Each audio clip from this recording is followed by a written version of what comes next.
नमस्कार, न्यूज मंच देख रहे हैं आप और मैं हूं विशाल वैभव। अभी जो है हम पटना जेडीयू कार्यालय में, और आपको बता दें कि यहाँ एक प्रेस वार्ता का आयोजन किया गया है, जिस प्रेस वार्ता में जेडीयू के मुख्य प्रवक्ता नीरज कुमार, प्रदेश प्रवक्ता हिमराज राम, अंजुम आरा मौजूद हैं। और इस प्रेस वार्ता के माध्यम से जो है आज एक बड़ा खुलासा होने वाला है, क्योंकि लगातार शराबबंदी को लेकर बिहार में राजनीति हो रही है। विपक्ष जो है लगातार सरकार को घेरने का कोई मौका नहीं छोड़ रही है, और इसको लेकर जेडीयू के मुख्य प्रवक्ता नीरज कुमार ने प्रोजेक्टर पर जो है पूरा आंकड़ा दिखाते हुए नेता प्रतिपक्ष तेजस्वी यादव की पोल खोल कर रख दिया है। क्या कुछ पूरा प्रेस वार्ता में वो कह रहे हैं और किस तरह का खुलासा किए हैं, आपको तमाम वो दृश्य और प्रतिक्रिया सुनाते हैं। बने रहिए न्यूज मंच के साथ। न्यूज मंच के लिए विशाल वैभव, पटना।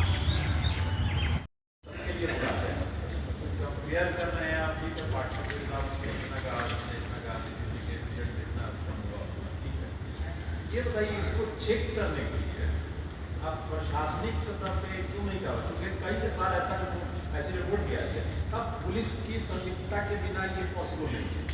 तो क्या एक भी कार्रवाई पुलिस के खिलाफ हुआ है इस स्तर पर, प्रशासनिक स्तर पर जिन लोगों ने जो इन्वॉल्व हुए हैं उनको क्या कितने उनका डेटा कुछ है आपके पास?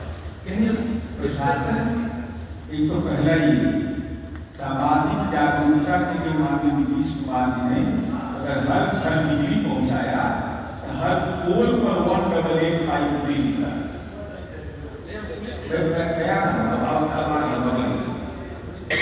इसका दो पहलू है, उत्पाद एवं प्रगतिशील विभाग और पुलिस प्रशासन। दोनों में से किसी को खबर किया जाएगा तो उसका दायित्व है उसके खिलाफ कार्रवाई करना। जो पुलिस बल के लोग इसमें संलिप्त पाए गए हैं उन पर कार्रवाई हुई। एक दो नहीं कार्रवाई, सैकड़ों कार्रवाई हुई, नौकरी से बर्खास्त हुए।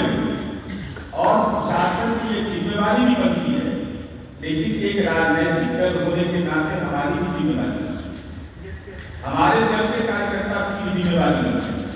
तो जो लोग शराबबंदी को विफल बताते हैं, क्या उन्होंने कभी अभियान चलाया?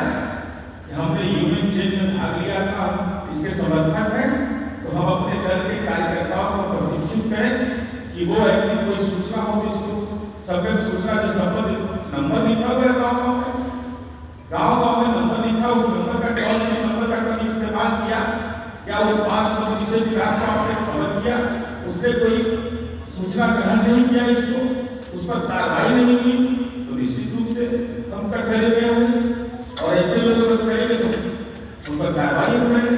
और मेरे पुलिस पदाधिकारियों पर उसका आकार हम मोबाइल नंबर भी दिएगा, हम आपको भेज देंगे, अभी तुरंत मंगा कर भेज देंगे कितने लोगों के खिलाफ लोगों ने कार्रवाई की। अभी आपके गठबंधन के नेता है गिरिराज सिंह ने अभी थोड़ी देर पहले एक बयान दिया है कि अगर कोई मुसलमान एक थप्पड़ मारे तो उसे मिलकर 100 थप्पड़ मारो, अपने घरों में तलवार, भाला, त्रिशूल रखना शुरू करो। अरे हर थाना में बजरंगबली का गदा है, त्रिशूलों से भाई का गदा होता है, हर थाना में है। और इस देश में राष्ट्रपिता महात्मा गांधी का है, डॉक्टर भीमराव अम्बेडकर का है।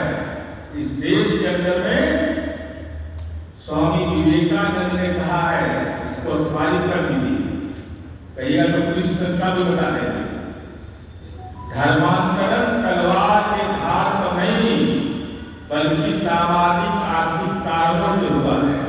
कोई हिंदू है, कोई मुसलमान है, कोई सिख है, कोई ईसाई है, कोई पारसी है।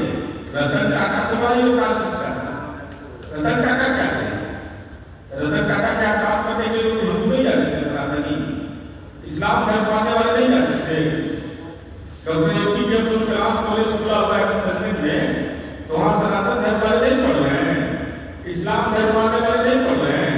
और हम तो केवल एक ही बात करते हैं कि भाई अररिया में हिंदू रहेगा, कश्मीर के कुलगांव में मुसलमान रहेगा, लुधियाना में रहेगा सिख, तो हिंदुस्तानी कहाँ रहेगा? हिंदुस्तानियों को रहने का कोई जगह बता दी। सर्वदलीय संकल्प है, ह्यूमन चेन में हम लोगों ने भाग लिया है। जो लोग शराबबंदी को असफल बताते हैं, अब कर रहे हैं। अगर कलेजा में दम है तो हिम्मत करके बोलिए शराबबंदी खत्म करने के लिए। बिहार के आम आवाम आपका राजनीतिक इलाज कर देगी, लेकिन शराब कंपनियों से पैसा भी लीजिएगा और दुखद मौत हो जाएगी, उस पर राजनीति भी करिएगा। चूर और मुरमुर दोनों नहीं चलने वाला तेजस्वी यादव जी।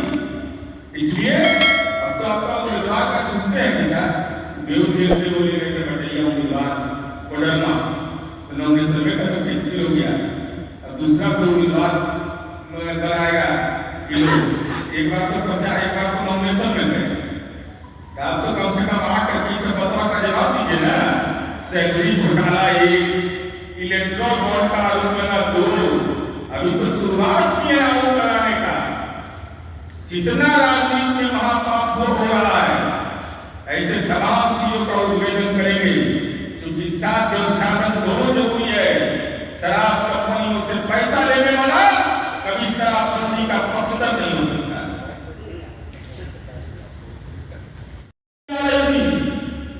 क्या सरकार और माफिया के बीच, तत्कालीन सरकार और माफिया के बीच कोई गठबंधन था?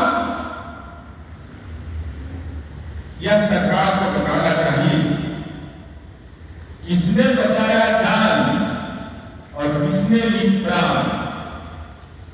ये आंकड़े भी हम लोगों ने आपके सामने प्रस्तुत किया है। किसने बचाया जान और किसने ली प्राण? नीतीश कुमार जी के 7 साल में 157 लोग और राहुल गांधी के शासनकाल में 456 लोग। ये आंकड़े हैं और इन आंकड़ों पर दोगुना का वृद्धि नहीं, दुकान में दुगना का वृद्धि हुआ और आमदनी में 14 गुना की वृद्धि हुई। नीतीश कुमार जी ने उसकी चिंता नहीं किया। नीतीश कुमार जी ने कहा कि नहीं, ये 4000 करोड़ नहीं चाहिए। और नीतीश कुमार जी के अभियान का असर है। आप देखिए 2097-98 में 22.04% लोग शराब पीते थे। अरे आपने शराबी बना दिया था बिहार को। 34.09% राबड़ी देवी के शासनकाल में बिहार के लोग शराब पीते थे। इस पर आरोप लगा रहे थे तेजस्वी यादव। और 2014-15 में नीतीश कुमार जी का देखिए संस्कार, मद्य निषेध दिवस मनाते थे, लोग तरह तरह की टिप्पणी करते थे, लेकिन नीतीश कुमार जी की वाणी का इतना असर था कि 2004-05 में जब राज्य के अंदर में 3000 शराब की दुकानें थी और जब 6000 हो गया, तब 28.09% लोग शराब पीते। इसका मतलब साफ है ना कि नीतीश कुमार जी का कहा हुआ कथन लोगों को उसका सकारात्मक असर था। शराब पीने वालों की संख्या घटी, दुकानें तो बढ़ी, आमदनी बढ़ा, लेकिन शराब पीने वाले की संख्या घटी। ये दस्तावेज बोलता है। और कहते हैं कि शराबबंदी के बारे में तो हम तो जानना चाहते हैं आपसे तेजस्वी यादव। आज नागालैंड में भी शराबबंदी लागू है। वहां 1% महिला और 24% पुरुष शराब पीते हैं। आप चलिए मिजोरम में 1% महिला, 23.5% पुरुष आज भी शराब पीते हैं। गुजरात में 70 साल से है, लेकिन वहां लगभग 6% पुरुष शराब पीते हैं। और चाणक्य विश्वविद्यालय के महाविद्यालय के द्वारा या विभिन्न संस्थाओं के द्वारा हमने सर्वे करवाया तो 92% पुरुष और 99% महिलाओं ने शराबबंदी के पक्ष में अपनी राय व्यक्त किया। तो हम तो समझते हैं कि तेजस्वी यादव जी शराबबंदी पर ईंट और बट आप इसलिए बोलते हैं कि बिहार की बेटियों की चित्कार सुनना चाहते हैं, बिहार के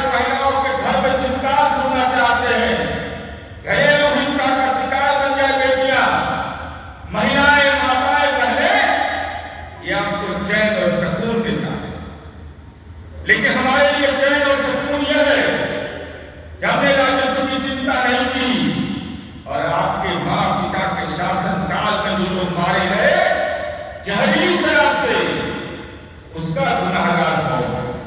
झारखंड में लोग इसका गुनाहगार कौन है?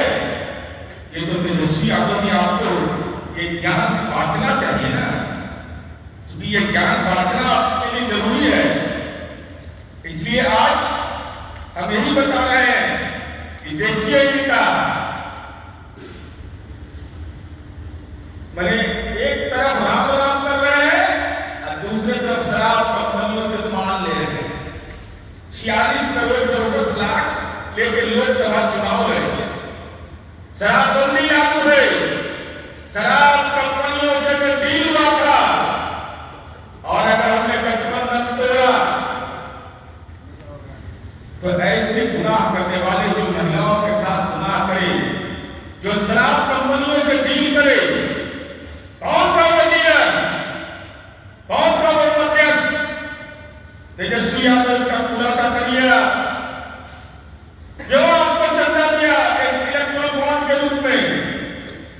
हम लोग भी राजनीतिक दल है, हम लोग भी चुनाव लड़ते हैं, विभिन्न राजनीतिक दल है, लेकिन जिस राज्य के अंदर शराबबंदी प्रभावी हो, नीतीश कुमार जी जैसा मजबूत मुख्यमंत्री हो, इच्छा शक्ति का मुख्यमंत्री हो, आपने ये दुस्साहस कैसे किया? क्या आपने नैतिक मूल्यों का क्षरण हो गया है? क्या आपके लिए शराबबंदी को महत्वपूर्ण मुद्दा नहीं है? क्या बेटियों की आवाज और चित्कार और चीख आपके राजनीति का श्रृंगार बने, यह आपकी आकांक्षा है? इसलिए तेजस्वी यादव जी को सामने आकर स्पष्ट करना चाहिए, अगल बगल से नहीं, कि क्या शराब कंपनियों से आपने इलेक्ट्रल बॉन्ड में पैसा लिया? अगर पैसा लिया तो यह गुनाह है, अगर ये गुनाह है, इस गुनाह का जिम्मेवार कौन है? दूसरा सवाल मेरा है कि राबड़ी देवी के शासन काल में जो 456 लोग जहरीली शराब से मारे गए, उसके मौत का गुनाहगार कौन? लालू जी, राबड़ी देवी, या राजनीति के बारिश तेजस्वी यादव? तीसरा सवाल मेरा है, 46 करोड़ 64 लाख का इलेक्ट्रल बॉन्ड लिया, जरा दिखाइए, देखिए शराबबंदी वाले राज्यों में शराब कंपनियों से क्यों लिया चंदा? क्या डील था तेजस्वी यादव? एक साल के भीतर 1 लाख मैंने दिया है, क्या डील था आपका? स्पष्ट करिए। 46 करोड़ 64 लाख रुपया, और कंपनी है castle liquors private limited, pet limited, herald river gel private limited, IFB agro industry limited, Lakshmi industrial bottling plant, northern limited, Monalisa bottling industry private limited, और ये और कंपनियां हैं, और ये सारे पैसे लोकसभा चुनाव के पूर्व 1 साल के अंदर लिया गया। तेजस्वी यादव डील क्या था? जब बिहार में शराबबंदी प्रभावी है तो शराब कंपनियां पूंजी निवेश क्यों कर रही थी? आपने कौन सा आश्वासन दिया था? तेजस्वी यादव जी को सामने आकर के बताना चाहिए कि बिहार में आपको शराबबंदी लागू रहने के बाद भी शराब कंपनियां आपको पैसे क्यों दे रही थी? और आप आरोप लगाते हैं कि जहरीली शराब से मौत हुआ। नीतीश जी गुनाहगार है, सर्वदलीय फैसला था, तो हम आईना तेजस्वी यादव आपको दिखाना चाहते हैं। संपत्ति के वारिस आप,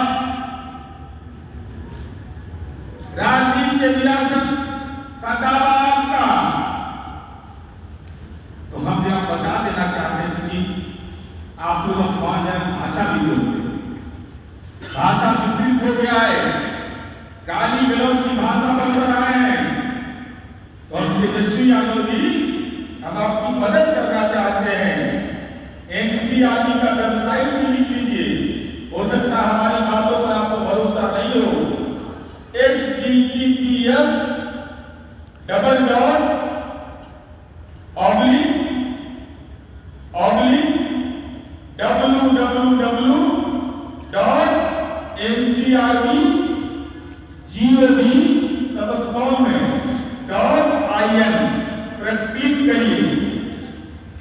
और 7 वर्ष का मैं तुलना किया हूं, जब राबड़ी देवी जी मुख्यमंत्री थी बिहार के, जब बिहार में शराबबंदी नहीं लागू था और जब बिहार में शराबबंदी लागू हुआ, तो हमारा रैंकिंग देश के अंदर में क्या था?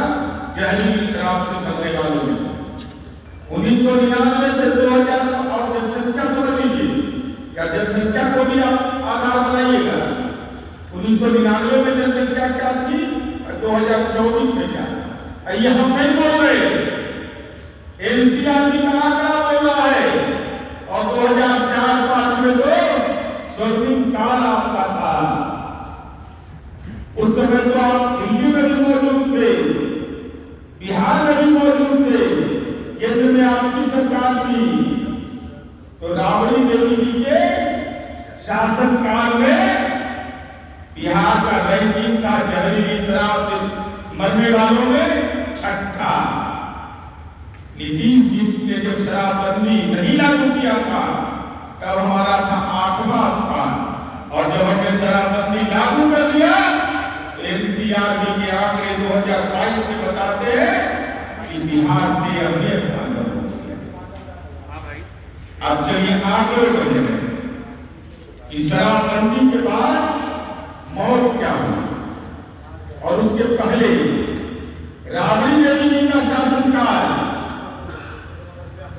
सामाजिक न्याय का शासनकाल, नौकरी के बदले जमीन लोगों का शासनकाल, जेल से रहकर सरकार चलाने का नारा, 456 लोगों की मौत हुई थी। एनसीईआरटी में आंकड़े हैं, राबड़ी देवी जी के शासनकाल में 456 लोगों की मौत जहरीली शराब पीने से हुआ था। इसका जिम्मेवारी कौन लीजिएगा? लालू जी लेंगे, राबड़ी देवी लेंगी, या उनका बेटा तेजस्वी यादव लेंगे?